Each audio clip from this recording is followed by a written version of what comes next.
Welcome back to the channel.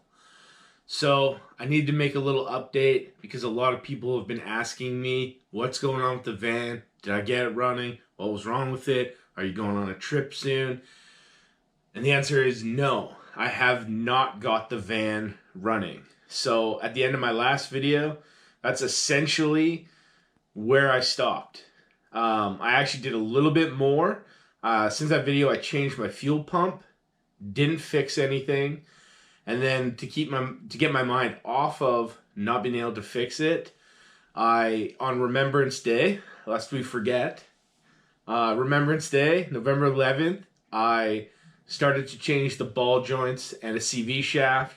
So I got halfway through that. It took me substantially longer than I intended. So my van's sitting as is in the driveway on 3 wheels with an upper ball joint, no lower ball joint. Van doesn't run. It's hooked up on a battery charger. It's just sitting there under my rain cover, just looking sad. And I will explain why now. So, my town of Abbotsford BC, where I live, my hometown, I've lived here since 1996, has been struck with catastrophic flooding. So today we have new flooding. This is now new flooding. The date is the 28th or 9th or something today. I should check that before I started. But they just closed the highway from Abbotsford to Chilliwack. Highway 1, like the main highway, the Trans-Canada Highway. They just closed that today at 5 p.m. because the water has come over the freeway again. So that's kind of where we're at now. But anyways, I had to make this video to explain it all. So let's go back 2 weeks ago when this all started. So my van, like I said, I worked on it on Remembrance Day, November 11th. At that point, I changed the ball joint, or was working on changing the ball joint. Project got a little long. The rain started. And it's been very rainy here. And that's really the biggest reason why I haven't been working on my van, is because it's been so rainy. And I wanted to work on it in daylight hours, and I work, and it's just been rainy, and more rain, and the weather sucked. But last week, November 14th, the rain started coming down hard. And we had what was called an atmospheric river here in Abbotsford. And here we're not on the west coast of BC here. It's not strange to get rain. Like, it's rainy here. That's a fact. Everyone knows it. I know it. We've lived through it. So anyways, they're calling for an atmospheric river, which is what now they're calling, is what the new name is for heavy rains. So they're calling for an atmospheric river. A lot of people didn't really think much of it. Heavy rain. Anyways, it was really bad. We got 300 millimeters of rain in two days, like 24 hours, from Saturday afternoon until Monday morning. And by the time Monday morning rolls around, I knew, because of the rain, that I was not going to be able to go my normal way to work, because that goes through the historic Claiborne Village, which was flooded. I knew it was going to be flooded. It floods every year for a day, maybe 2 days at most. So I knew I wasn't going to be able to go that way. So I headed the other way to work, through like residential streets. Anyways, the residential streets that I was going through were flooded. A creek had breached over. I guess there's a culvert under the road from just like a normal creek. The same creek I walk my dog on every day, damn near every day. Anyways, that creek had breached the road, bringing debris and floodwater across the road. Road's closed. So I scrambled, found like a very weird way to go to town. Across another highway, Highway 11, that goes from Abbotsford to Mission. That was destroyed during the flooding. And that highway was closed, so I had to detour. Anyways, finally wound my way to work. And then that day, as normal, I drove to Chilliwack. Like, I'm a delivery driver. That's what I have my other van for. So I deliver. And as normal, head out to Chilliwack. And I kind of just had a little bit of a brain fart. I took the Whatcom exit and started taking South Parallel Road. South Parallel Road runs parallel to the Trans-Canada Highway, Highway number 1. It's like right next to it. So I go and I drive up maybe a kilometer, and it's full on flooded out. Like flooded out. No way I could pass it. I know I wasn't meant to be on that road anyway, so I backtracked to get on the freeway where I should have been. I just absentmindedly took the exit off, out of habit basically. Get on the freeway, and as I'm driving on the freeway, I look at the median. The median is absolutely filled with rainwater. And I was like, whew, man, that ain't good. That cannot take much more rainwater.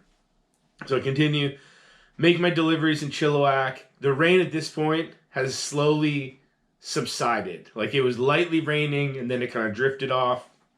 Very few isolated showers at this point. So when I come back from Chilliwack towards Abbotsford, I am now going westbound on Highway 1, and I see North Parallel Road, which is the other parallel road that goes alongside the freeway. And that is full on flooded out. Like way more flooded out the South Parallel. Like it's absolutely flooded. There's cars that are abandoned and up to their roofs. There's equipment. Like I'm driving by and I see like equipment, like heavy equipment, like excavators that are buried up to the cab. Bulldozers buried. Like it was, I've never seen anything like this. It was crazy. So I continue on, go back to Aldergrove where I work out of.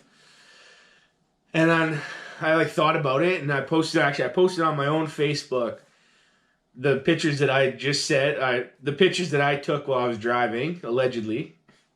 And then I explained that both parallel roads are full on flooded out, and the highway can barely take any more rainwater. And if you drive to Chilliwack, you better be prepared to be stranded. Like I posted that on my Facebook, and I was 100% correct. So later that day, the rain had subsided. But later that day, everyone's kind of like, whew, okay, we dodged a bullet. There's some flooding, like localized flooding. Nothing too crazy at this point. Like it's bad, not that bad. We'll get over it, we'll survive. So at that point, we started getting some reports that the water is rising. And we had a report that the Highway 1 that I suggested might strand you in Chilliwack. We had Highway 1 was reported that it might be closing at 6 p.m. because of due to the rising water. And then that ended up being an emergency. Highways closed at like 5:02 p.m. because the water breached the highway. So Highway 1, the literal Trans-Canada Highway, the most important highway in Canada, it connects you from Vancouver on the coast all the way across Canada, the Trans-Canada Highway, shut down. It's flooded. It's underwater. And the water's still rising. And it rose, and it was crazy. This is like, it became way beyond anything I've ever seen in my lifetime here. And it was really bad. So, the Sumas Flats area is what flooded out. So the Sumas Flats, if you don't know this area at all, I live in Abbotsford. Abbotsford is a border town. The Sumas Flats borders like the U.S. border, and it comes up as all farmland. Then it's got mountains on the side. It comes across the freeway until eventually there's a mountain. Maybe a hill, but I'll call it a mountain. So it's all the flat area, and then it extends up towards Chilliwack through what we call Yarrow, which is, I guess, a town, not really city, but a town. And it's all floodplain. So on Monday after this, everything is on evacuation notice. Yarrow, fully evacuated. The Matsquis Flats, fully evacuated. And there's a full-scale search and rescue operation. So we have all the local search and rescues here. We got Abbotsford, we got Mission, we got Chilliwack, we got Maple Ridge, we got every search and rescue in the lower mainland was on boats, along with just volunteer farmers on boats rescuing people and farm animals. So there's a lot of pictures coming out of farm animals being dragged out to higher ground because, like I said, the Sumas Flats area where the flooding was, it's mostly all farmland. And it's a lot of farmland. So 50% of the eggs, dairy, and milk, I guess same as dairy. Anyways, eggs, dairy, milk, 50% of all that consumed in BC is farmed in Abbotsford. And most of that is farmed in the Sumas Flats area. Like, this is very important farming hotbed for the province.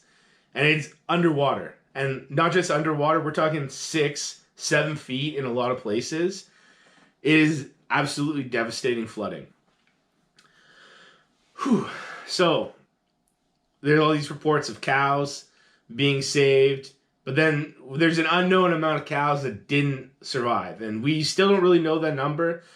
The last estimate was 500, which is substantially lower than what was initially feared.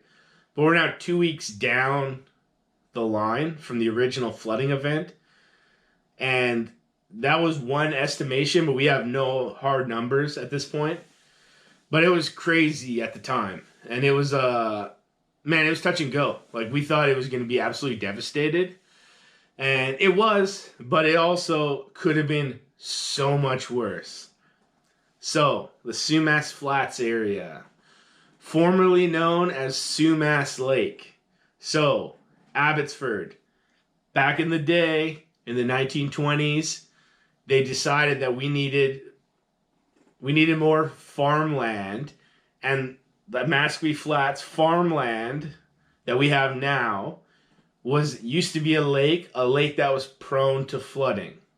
So in 1920, they drained that lake. And as of now, or since then, it's been drained. And we have what we call the Barrowtown Pump Station.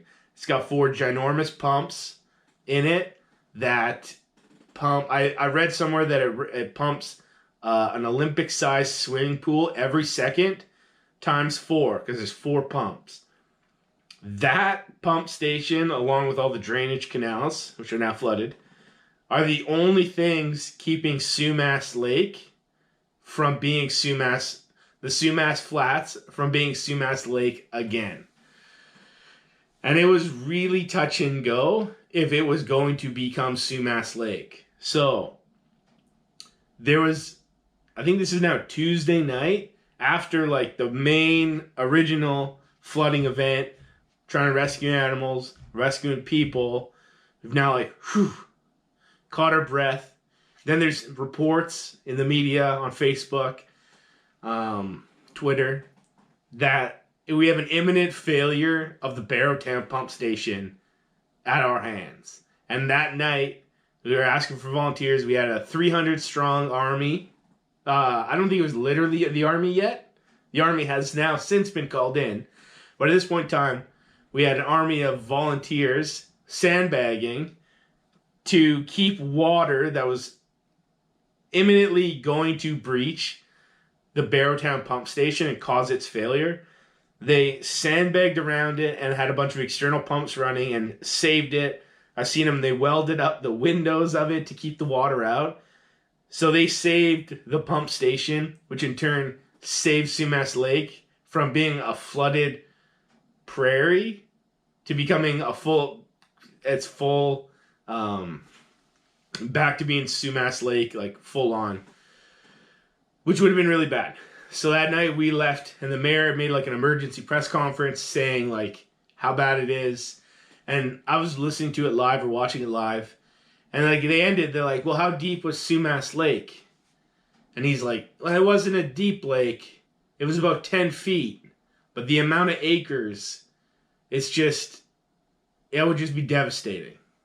And that's kind of the way this press conference ended. And it was like, oh man, this is not good. But come morning, they saved the pump station. The water had full-on maxed its, reached its height. And it was devastating. But it was, like I said, it could have got so much worse. Yeah. Where am I going with this? I didn't really I didn't really prepare anything, so I think I'm just rambling, but I just want to tell the whole story about Sumas Lake. Oh, so Sumas Lake. So I knew about Sumas Lake ahead of time because there's a rest stop called the Cole Road Rest Stop. Cole Road Rest Stop between Abbotsford and Chilliwack. At the sign, there's a sign that says, basically it explains the successful reclamation of 33,000 acres of farmland by draining Sumas Lake. So that's the amount of acres that was on the verge of being 10 feet underwater.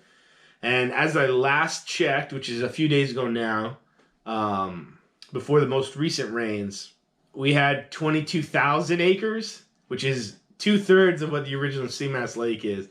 22,000 acres were under some level of water. And some places we're talking 5-6 feet, and other places we're talking about 1 or 2. All devastating. Like I said, it's very critical farmland. And that just doesn't recover. Like, if you have blueberries that you've been growing for 10 years, and they have incredible yields, and now those plants have been underwater for 2 weeks, I don't know. Are they dead? Are they going to recover? Is the land going to recover? Is it contaminated with sewage? A lot of flooded out cars and equipment. Like, there's got to be oil and gas and other chemicals. Like, yeah, the farm, it's not good. It's really bad here.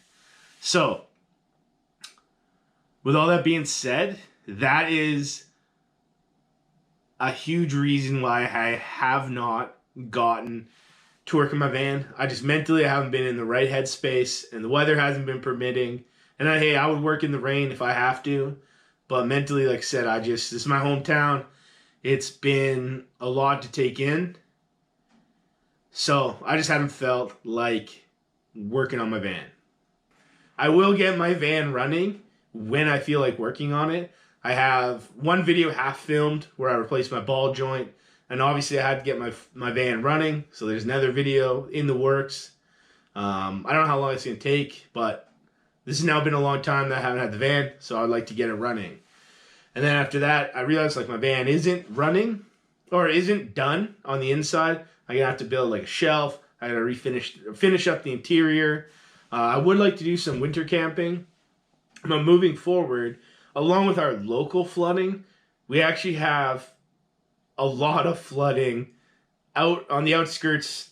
I don't know if I called the outskirts, but on the outer highway system of southwest BC here.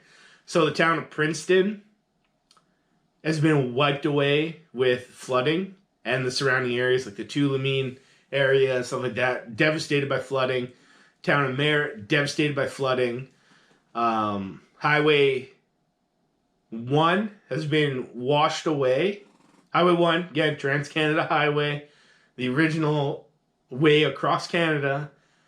Highway 1 has been washed away with flooding in a few areas by Lytton, which was devastated earlier this year by wildfires. That's been, like I said, that's been wiped out. The Coquihalla Highway, Highway 5A,